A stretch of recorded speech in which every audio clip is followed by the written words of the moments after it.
Hi betting experts, on Saturday, March the 1st, the start of a new month, Cheltenham on the horizon, and ITV have got a 10-race extravaganza this afternoon. The ground, well, different across the country. At Doncaster, it's good to soft, basically, with good patches. Kelso, good to soft with soft in places, probably drying out both those two. Newbury, on the other hand, soft, heavy in places at the time recording. They've had plenty of rain this week. We start off with our betting expert Daily Nap, sponsored by Priced Up Bet. This goes in the 110 at Kelso. It's a 2-mile, 1 furlong handicap chase, and this looks absolutely perfect for Helm Win. Now, he's been expensive to follow at a time when Alan King's been struggling to form. They put the money on 3 times over fences. He's travelled through all those races like one ahead of the mark, and I'm sure he is, but he's just not been getting home in soft ground. Sandown last time out, he was disappointing, but he got a negative ride. It was very hard to make any ground in those cloying conditions, and he got tired up the hill, but he's been eased a pound or two, which is a help. He's now got optimum conditions at Kelso, good to soft ground. He's a smooth traveller. He's got the perfect setup here for Tom Cannon to sit second behind the freewheeling front runner Real Stone, who I do think got a brilliant ride when he won last time out, and is very vulnerable. A sitting duck on the long Kelso running, and I think Helm Win can swoop at what should be an attractive price. Our betting expert value angle selection, sponsored by Priced Up Bet, goes into 220 at Kelso, a 2-mile 5 handicap hurdle, and I like Jed O'Keefe's progressive Mr. Bramley here. Now, he's probably not got the credit he deserves because he's from a small northern yard, but he's 4 from 6 over timber so far, and I think he's looked well ahead of the game since going into handicaps, landing a hefty punt easily at Wetherby last time out. If you watch that run back, he got them all covered turning for home under a very confident ride. He's gone up £6. This is a better race, but I think the extra furlong and a half or so will suit him. The drying ground should suit him. Conor O'Farrell knows him really well. I'm hopeful he'll pick these off on the long Kelso run-in. The remaining 8 races on ITV on Saturday, we'll spin through them in time order, starting at Newbury with that veterans chase at 120, a stamina sapping 3-mile 2.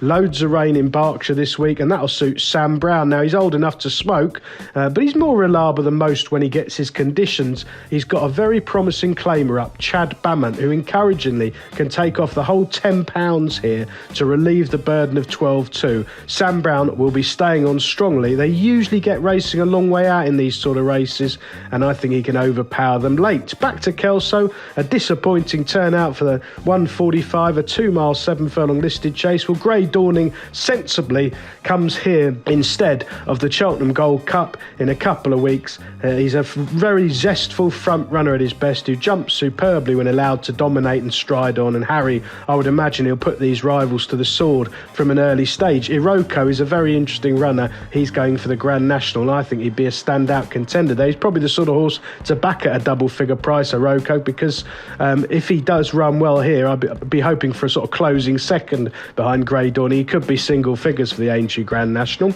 Anyway, moving on to Doncaster, the 205, a 3-mile listed hurdle. I think the value here at a double figure price may lay with Carrig Kate from the Oliver Greenall and Josh Guerrero yard. They're a young training team, a very much one to follow. 2 winners in the last fortnight, and I think this mare, she's been beaten 3 times over hurdles, but she's run really well each time, and I think this 3 miles on better ground will suit her. She's quite a free goer, and hopefully she'll settle with a stronger pace in this better company.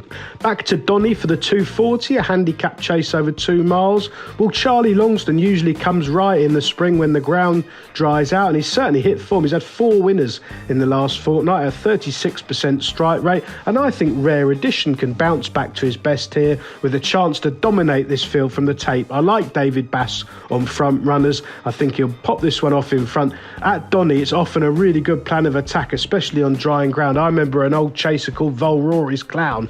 I think he won at every Doncaster meeting for a couple of years, Vol Rory's, and Rare Edition could put these to the sword from an early stage. Back to Kelso for the 255 grade 2, over 2-mile 2, and I think this intermediate triple suit dedicated hero. Sandy Thompson's stable star did us all a real turn when winning at Haydock in January. He's been given plenty of time to get over that relatively hard race. He's unbeaten at Kelso, incidentally. He's run here 3 times. He's won both bumpers and a hurdle win, so the track's no bother. This is probably a slightly better race, but Ryan Mania knows him well, and I think he's open to more improvement after just 3 runs over hurdles. Back to Donny For one of the big betting races of the afternoon, the Grimthorpe at 3.15. Well, the high mat comes from a yard. I really like Harry Fry, but I think it's fair to say they've not had many runners and they've had a disappointing season. But he's 1 from 6 in the last fortnight, Harry. This one's open to more.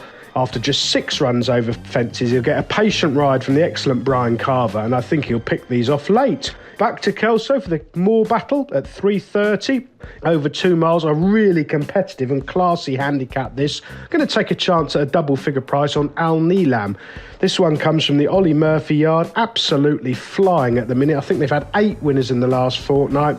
Had a brilliant season, Ollie. This one had a wind up and then won quite impressively at Southwell. Obviously, this is a better race, but I thought a £4 rise was lenient. Sean Quinlan's booked. A good gallop should set things up for him to go close late. I'll probably play each way here. And finally, at Newbury, another cracking heritage handicap at 3.45, the Greenwood Gold Cup, over 2 mile forward.